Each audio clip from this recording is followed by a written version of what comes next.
ایک بار با آواز بلند ادب و احترام کے ساتھ درود شریف پڑھیں۔ اللہم صلی علی سیدنا محمد وعلی آل سیدنا محمد وبارک وسلم۔ الحمدللہ الحمدللہ کفا وسلام علی الذین آگے سر جائیے، خالی لوگ دکھ رہا ہے۔ اعوذ باللہ من الشیطان الرجیم بسم اللہ الرحمن الرحیم من عمل صالحا من ذکر او انثى وهو مؤمن فلنحيينه حياة طیبة وقال رسول الله صلى الله عليه وسلم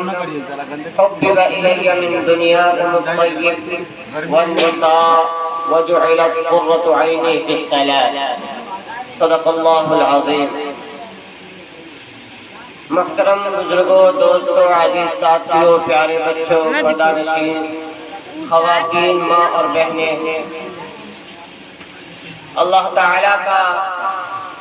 ہم پر بہت ہی بڑا احسان اور کرم ہوا کہ اللہ رب العزت نے ہمیں اور آپ کو اپنے خزانے میں سے جو سب سے زیادہ قیمتی چیز ہے وہ ایمان ہے، ہم سب کو اللہ تعالیٰ نے ایمان جیسی نعمت سے نوازا ہے۔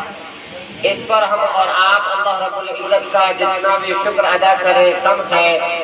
اس لیے کہ ہم نے اور آپ نے اللہ رب العزت سے یہ فرمائش نہیں کی تھی کہ اے اللہ تمہیں مسلمان کے گھر میں پیدا کر ہمیں ایمان عطا فرما۔ بن مانگے ہوئے اللہ رب العزت نے مجھے اور آپ کو ایمان والے کے گھر میں پیدا کیا ہے، مسلمان بنایا ہے، اس لیے کہ اس دنیا کی کامیابی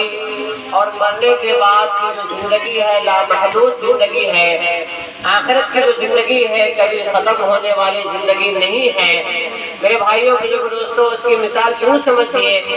کہ اس دنیا کی زندگی ایک محدود زندگی ہے، 10 سال، 20 سال، 60 سال، 100 سال، یہ انسانوں کی زندگی ہے اس دور کی۔ اس کے بعد انسان کو اس دنیا کو چھوڑ کر چلے جانا ہے، اور وہ موت کے ذریعے سے انسان کو اس دنیا کو چھوڑ کر جانا ہے۔ کوئی بھی جاندار، کوئی بھی چیز اس دنیا میں جو آیا ہے وہ ہمیشہ کے لیے نہیں آیا، وہ آیا ہے تو فنا ہونے کے لیے آیا ہے، ایک نہ ایک دن اسے مرنا ہے اور اس دنیا کو چھوڑ کر جانا ہے۔ اور ایک وقت ایسا بھی آئے گا کہ یہ پورے زمین کا جو نظارہ ہم آپ دیکھ رہے ہیں، یہ آسمان کا نظارہ، یہ جو زمین پھیلی ہوئی ہے اس کا نظارہ، اور دیگر مخلوقات سے جو یہ دنیا بھری ہوئی ہے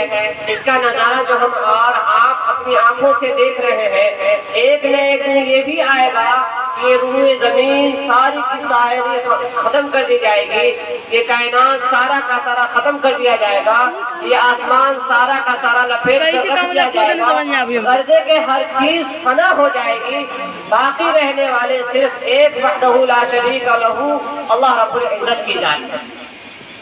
تو یہ دنیا بنی ہی ہے ختم ہونے کے لیے، اس کے بعد ہمیں اور آپ کو مر کر قبر میں جانا ہے، قبر سے اٹھ کر میدان محشر میں جانا ہے، وہاں سے پھر جنت اور جہنم کا فیصلہ ہونا ہے۔ حدیث پاک میں لکھا ہوا ہے کہ جس کا اعمال اچھا ہوگا اس کے نام اعمال کو اس کے داہنے ہاتھ میں دیا جائے گا، اور جس شخص کے اعمال کو اس کے داہنے ہاتھ میں دے دیا جائے گا